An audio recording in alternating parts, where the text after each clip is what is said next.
ഇവിടെ ഒരു ചെറിയ കുട്ടി നിൽക്കുന്നുണ്ട്. ആ കുട്ടിയുടെ അടുത്തായി നമുക്ക് ഒരു കാപ്പിയുടെ ചെടി കാണുന്നുണ്ട്. ഇതാണ് കാപ്പിച്ചെടി എന്ന് പറയുന്നത്. ഇവിടെ നിങ്ങൾക്ക് കാണാൻ സാധിക്കും. ഇതാ കാപ്പിക്കുരു ഇവിടെ ഉണ്ടായിട്ടുണ്ട്. ഇതാണ് കാപ്പിക്കുരു. ഇത് നമ്മൾ പറിച്ച് ഉണക്കുകയാണ് ചെയ്യുന്നത്.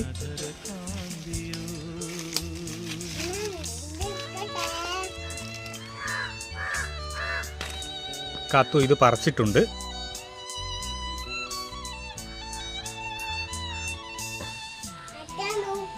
എന്താണ് കയ്യിലുള്ളത് നോക്കട്ടെ. ഇതാണ് നമ്മുടെ കാപ്പിക്കുരു പറിച്ചത്. കാത്തു ആണ് പറിച്ചു കൊണ്ടുവന്നത്.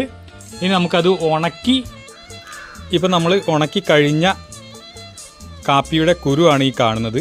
ഇതിനി നമുക്ക് പൊടിച്ചതിന് ശേഷം കാപ്പി ഉണ്ടാക്കി കുടിക്കാൻ സാധിക്കുന്നതാണ്.